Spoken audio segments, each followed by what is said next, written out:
What is up, everybody? Happy Friday.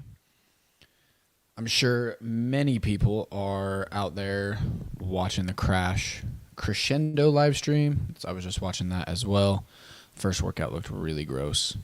And then, what time does Legends kick off? I don't actually know what time's Legends kicks off today. Let's see.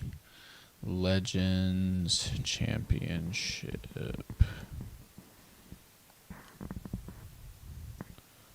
Start time.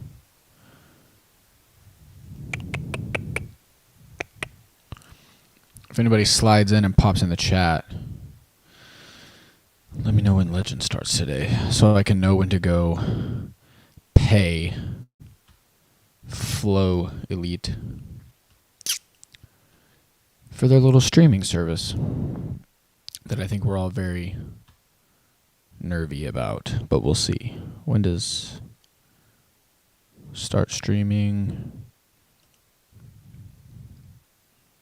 Is it? I guess it's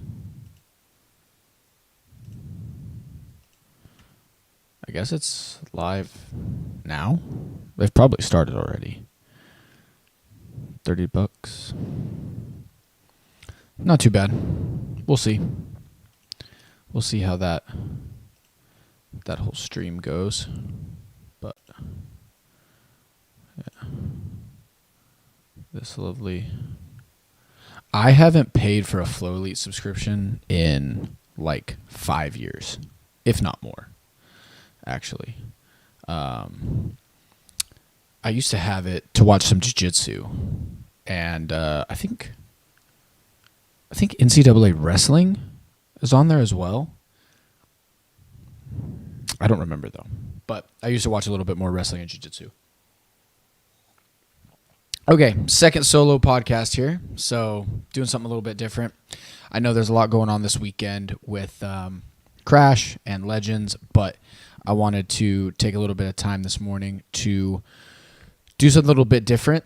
Some of these solo podcasts and podcasts we're going to do in the future are going to be a little bit more educational based. So something I'm really passionate about is program design, exercise design, all that stuff. And I'm also really passionate about teaching.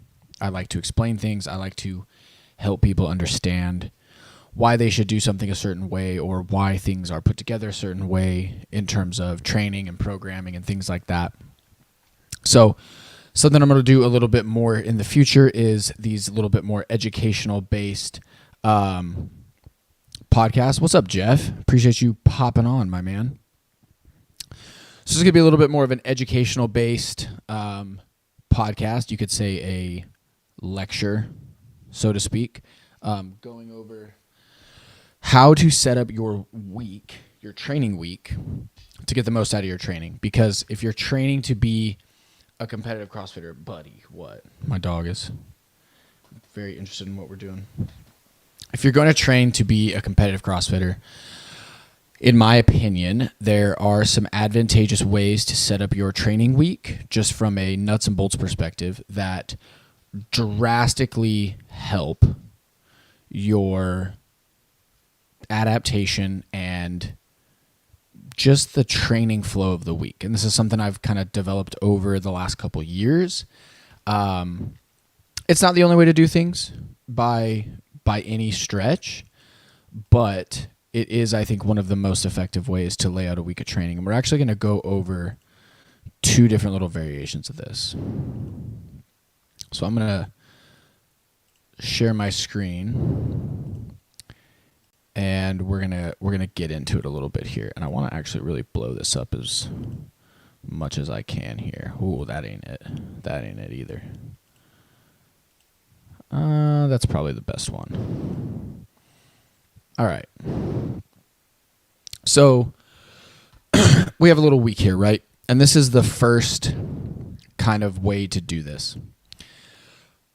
The way I have this broken out is we have a variation of a weekly layout for an RX elite or a 2-session athlete, right? If you're training 2 sessions a day, or you're somebody who is making quarterfinals regularly, making semifinals pretty easily, or quarterfinals easily, striving to make semifinals, making semifinals, This is generally a very smart way to set up your training. So we'll kind of go overview, and then I'll go into things a little bit more detailed. First thing we have on Monday, we have a snatch and a squat variation for 2 lifts. And then on Tuesday, we have push jerk or split jerk, basically an overhead dynamic lift. And then we have a pressing strength variation. I'll go into that a little bit more as we go back through the week in detail. Then moving on to Wednesday, you're going to do a hinging pattern.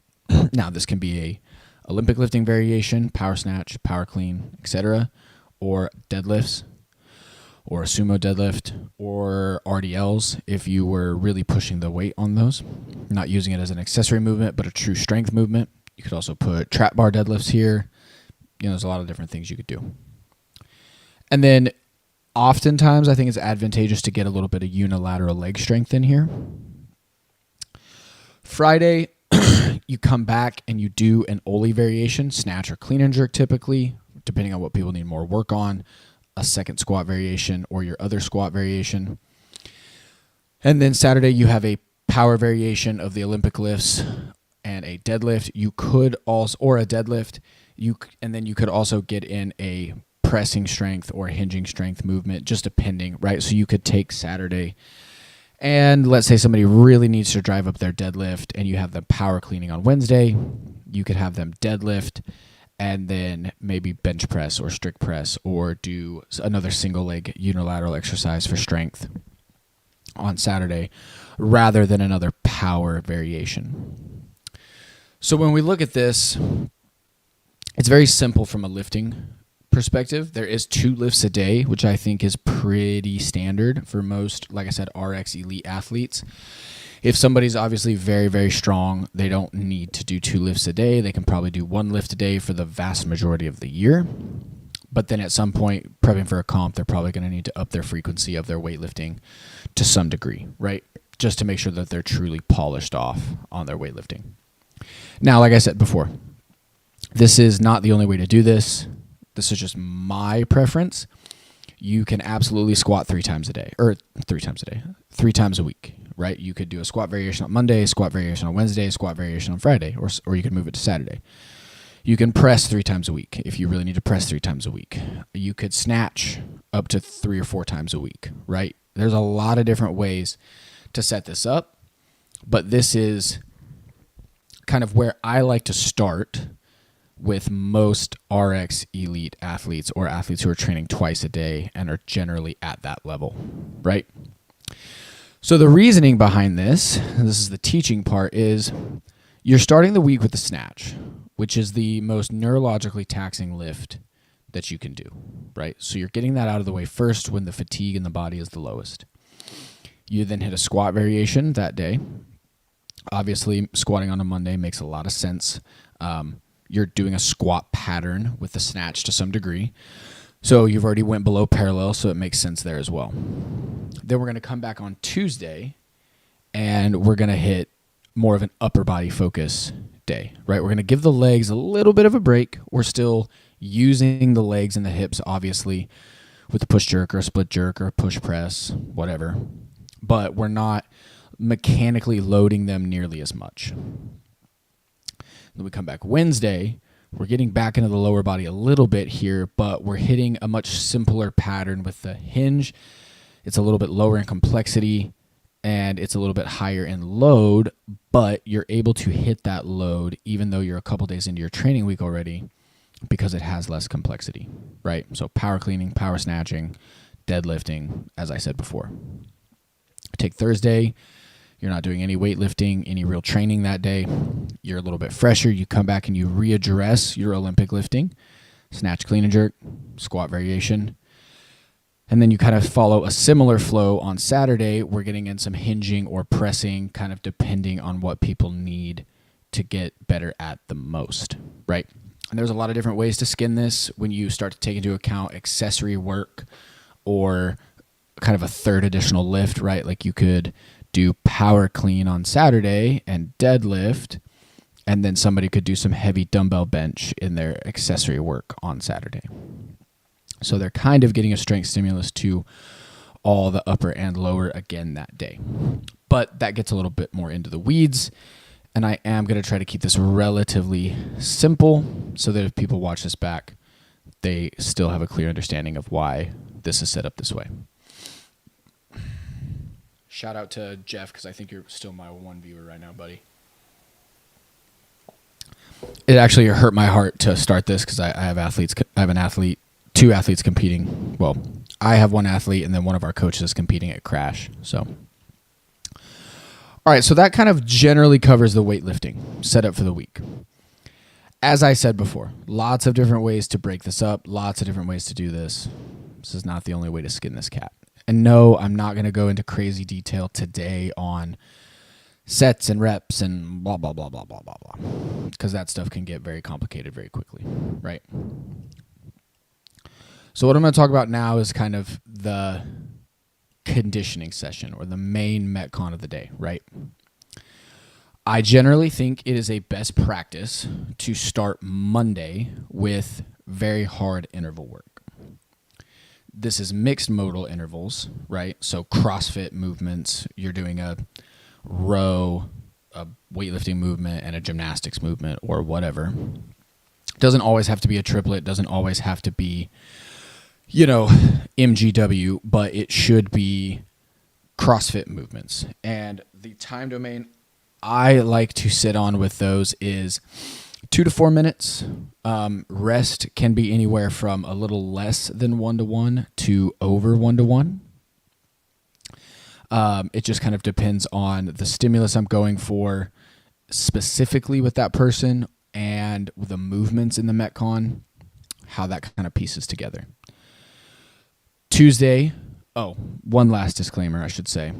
Typically, those Monday intervals are going to have some lower body work involved because we've already snatched, we've already squatted, so we can do some wall balls, we can do some thrusters, we can do some lunging, we can, vibe with the lower body pretty easy. Maybe we just do some power clean and jerk, whatever, right? Tuesday, we're going to come back, and I like to bias Tuesdays to gymnastics. Typically, people are feeling it from the day before with the barbell. We're doing a little bit of barbell work in the... maybe I missed this. Do you do the Metcon during the same session as the lifting? Yes, Jeff. That's a good question. So everything before this black line is one session. And then this is kind of our break for a separate session. Right.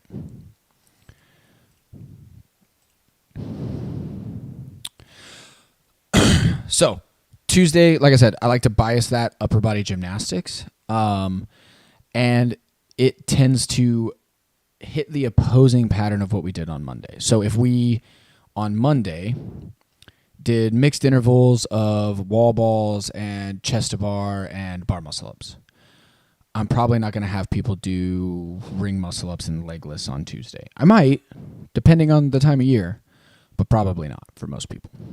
What we're going to do is we're going to get in some handstand walks, some handstand push-ups, maybe a little toe to bar, maybe a little ski mixed in there, right? So we're kind of biasing toward the opposing movement pattern of the upper body with an emphasis on improving their gymnastics. I'm talking about this in a very general sense, as if I'm just writing a classic workout. But even if you or someone you coach is somebody who needs gymnastics development work, this can be a skill EMOM. It doesn't have to be a AMRAP 10 or a 21-15-9, right? You can break those things down into whatever makes sense for your athlete. And you don't have to necessarily just write a Metcon that's upper body bias and just be like, good luck, hope you don't die. So we've had kind of a lower body heavy interval day, and then with a little bit of, possibly some upper body gymnastics. Then we come over to Tuesday, we hit an upper body focus day with the opposing pattern.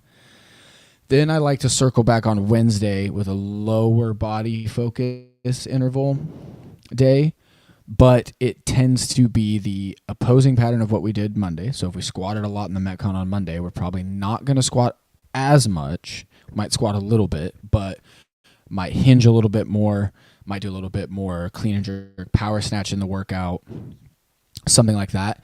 And I tend to try to take down the complexity given somebody's level of kind of their abilities on Wednesday a little bit. So if somebody's, they're not great at rope climbs, I might not put a ton of rope climbs in that workout on Wednesday. I might keep it a little bit simpler. That varies dramatically, but you are just going to have a lot more global fatigue at that point. And it isn't a bad idea to air things down simple so that you can get good intensity and work capacity kind of work, but you're not standing around staring at a rope, staring at a gymnastics bar, staring at a barbell, right? Things like that. So that's the first 3 days. And what I want to highlight, the first 3 days of conditioning. And what I want to highlight before we go to Friday and Saturday is the first 3 days are intervals. And I do believe in this pretty wholeheartedly. I think that having the first 3 days be interval work. Now, the interval work can vary dramatically. I'm not saying these are 2-minute intervals every day. I'm not saying these are 5-minute intervals every day.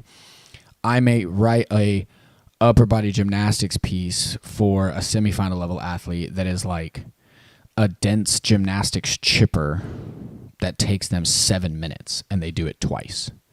It's intervals, right? It's not short intervals, but it's intervals. And then you juxtapose that on Friday and Saturday with, as I put here, classic CrossFit. And I like to put classic CrossFit in my sheets as just a blanket term for an AMRAP, a 4-time kind of structure.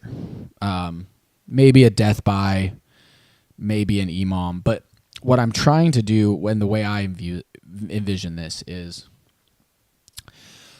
an AMRAP 20, an AMRAP 15, a 21-15-9, that is a sport-specific setting, truly. Yes, we do intervals in competitions, blah, blah, blah, blah, blah. Everybody knows what I mean. And if you don't, you should. So essentially what we're doing on Friday and Saturday is we're scrimmaging. We're scrimmaging, practicing, doing what we're going to be asked to do in competitions, right? So I like to put those on those 2 days. So we have very calculated interval work, Monday, Tuesday, Wednesday, to get you better.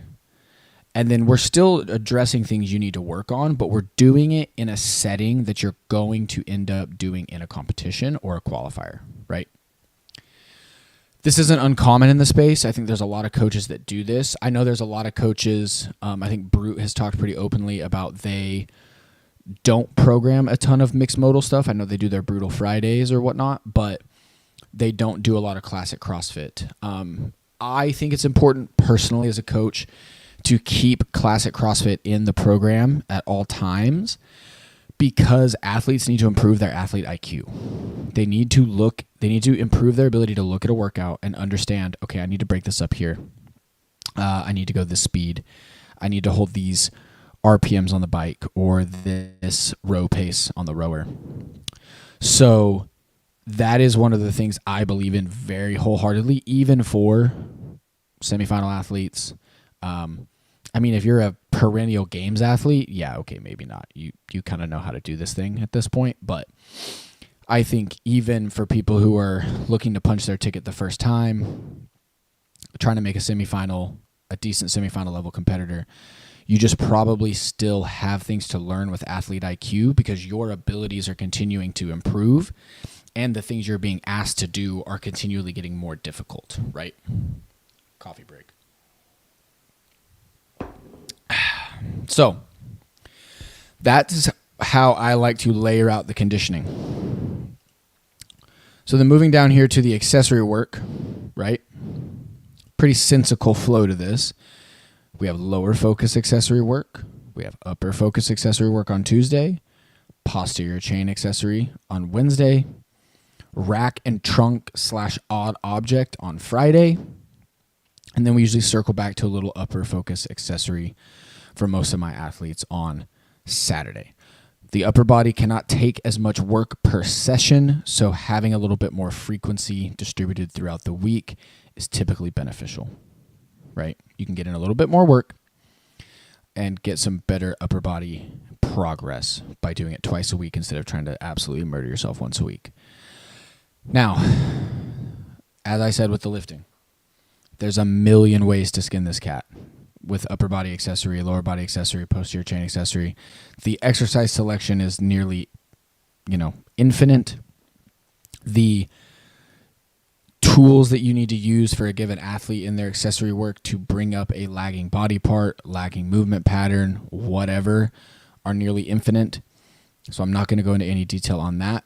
But the concept is we're stacking the emphasis of the accessory work with the main theme of movement for the day so that we're keeping stressors consolidated and we're not, on Monday, I'm not going to have you do an accessory workout with a bunch of shoulder press and tricep extensions and then ask you to do a bunch of strict handstand push-ups on Tuesday, because that's not going to go very well for most people, right?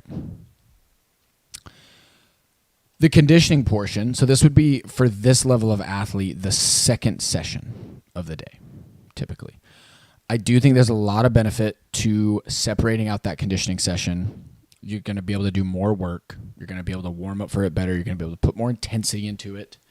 All of that fun stuff, right?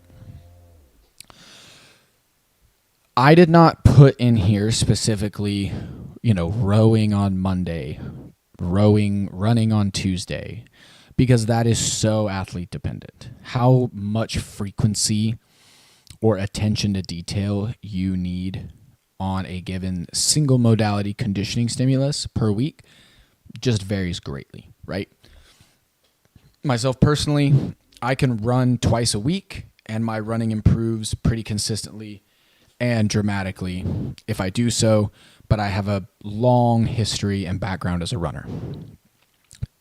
Juxtaposing that, if I was trying to really drive up my back squat, I would need to be back squatting and front squatting one of the probably three times a week, if not four, because it just takes me a lot of frequency and a lot of stimulus to develop leg strength, right?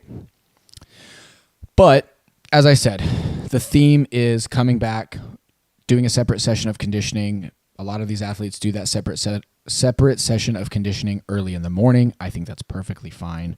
An athlete that is a solid RX athlete or elite athlete can easily do a couple miles of running, a couple 1,000 meters of rowing, whatever, early in the morning or in the mid-morning, and then come back in the afternoon and hit all their lifting, all their conditioning, all their accessory work, and be perfectly fine. So that's not a big deal, right? I think a simple way to look at the conditioning is what apparatus or modality do you need to improve on, and then what energy system do you need to address to improve your ability given to the field on that modality. And then you just periodize from there. It doesn't mean you have to, be working VO2 max intervals on running and rowing and echo biking at the same time. You can vary those things, get a little bit more of a spread with your energy system conditioning as you go. So that is the nuts and bolts of a very, very simple week of programming and how to lay out your template. Again, this isn't super in-depth. I'm not going to go super in-depth in this kind of live. I want to keep this stuff very digestible as I do these. I don't want to ramble for 2 and 3 hours and people are like, brother, you just fucking lost me, right? So we're going to flip over to the intermediate and the masters layout. This would also apply to a scaled athlete. But the reason I found this pretty effective is typically intermediate athletes have much less work capacity, even if they're younger. They have much less work capacity, so their recovery is a little bit tougher, right? As they push into higher workloads, it just really beats them up because they're just not as fit. Juxtaposing that with a master's athlete, they might have a good amount of work capacity for their age and age division, but they're older, so their recovery is a little bit dampened, right? Jeff, this is what you've been waiting for, Jeff. So if you look at the week, it's generally very, very, very similar. The only major differences is On Wednesday, this is just machine-focused intervals or very simple grunt work conditioning, not a lot of mechanical tension, not a lot of strain and stress on the joints, very much focusing on just getting fitter, right? To balance that out, Monday, we make sure has a lower body focus, whether it's squatting or hinging, right? We make sure that that is getting addressed so that we're not missing something. And then we have that day on Wednesday where we're just rowing, we're just running, we're just doing whatever. The second thing that is very different is, as you can see in the conditioning blocks, the second session, it says maybe, depending on the time of year, and then it says optional. I am not a proponent that masters athletes and intermediate athletes need to do 2 sessions a day all year. Maybe the 35 division, because it's still just so competitive, but I just do not believe those athletes need to be doing 2 sessions a day to see progress and results. So comp prep block, yes, right? Outside of that, probably not. I just don't think it's an effective use of your time, right? All the accessory flow in terms of the days of the week is the same. Lower focus, upper focus, posterior chain, rack and trunk, odd object, upper focus, accessory, right? One thing I did not address with the second session for the RX and elite athletes, popping back over this really quick. That second session says classic CrossFit or conditioning on Friday and then classic CrossFit on Saturday. It is Saturday, people usually have more time to train, so it's not too hard to get them to do another additional Metcon. And on Friday, if they need more sport-specific stimuluses, people can usually pull that off, or if they need more of a conditioning focus, they just need to keep getting fitter on the machines and things like that, you could slide that in there, right? So it's a little bit of a variable day depending on what an athlete needs or what you need. For masters, that is the same, but again, it says optional because it's just one of those things where if a masters athlete or an intermediate athlete cannot recover for more training volume, it just does not make sense to give them more training volume, right? Ooh, we have a second viewer, Jeff. You're not alone. Little coffee break.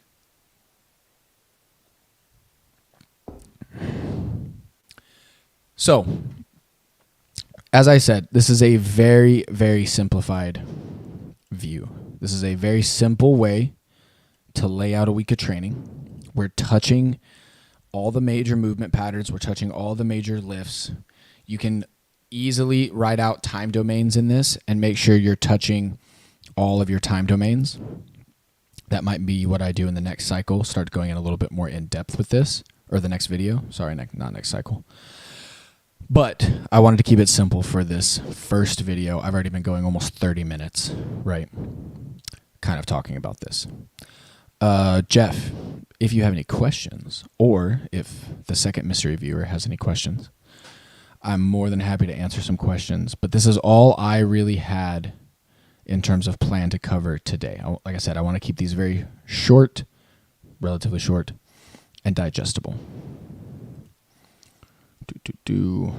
If any of my athletes ever come back and watch this, they're going to be like, oh, this looks very familiar. This is exactly how my week of training is laid out.